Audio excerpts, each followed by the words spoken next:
F. Politik etis. Latar belakang pemberlakuan kebijakan politik etis yaitu satu, sistem ekonomi liberal tidak mengubah nasib rakyat. Dua, ekonomi liberal memberi keuntungan kepada Belanda, tetapi penderitaan bagi rakyat. Tiga, Belanda melakukan penekanan dan penindasan terhadap rakyat.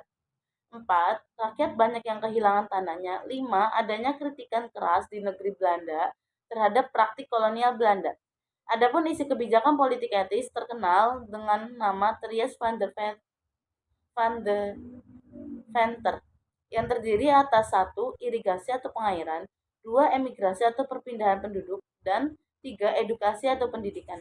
Politik etis mengalami kegagalan. Penyebabnya adalah satu, sistem ekonomi liberal hanya memberi keuntungan yang besar bagi Belanda. Dua, sangat sedikit penduduk pribumi yang memperoleh keuntungan dan kedudukan yang baik.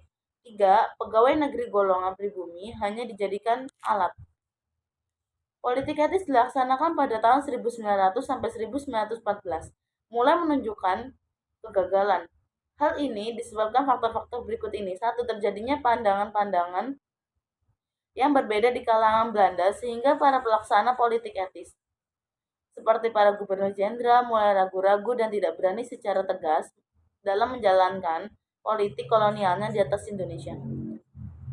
Dua, timbulnya kaum cerdik pandai Indonesia yang menjadi motor pergerakan nasional Indonesia yang berhasil mempersatukan bangsa Indonesia sebagai satu kekuatan nasional untuk memperoleh kemerdekaan. Tiga, timbulnya pergerakan nasional Indonesia sebagai wadah perjuangan dalam lingkup Indonesia sebagai kesatuan. Hal itu dilakukan dengan cara-cara modern dalam berorganisasi. Jadi, tidak lagi bersifat kedaerahan dan hanya bergantung pada karisma seorang pemimpin.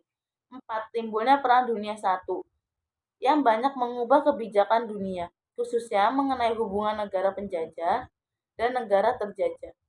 Akibatnya, Belanda terpaksa mendirikan Dewan Rakyat atau Volksraad. 5. Tidak semua usaha Belanda berhasil dalam melaksanakan politik etis.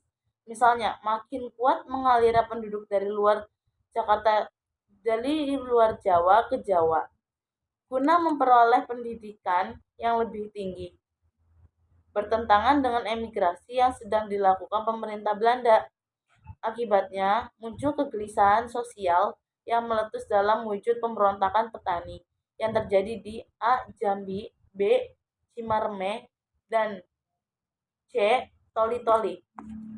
Sekian dari saya, mohon maaf bila ada kesalahan. Terima kasih. Wassalamualaikum warahmatullahi wabarakatuh.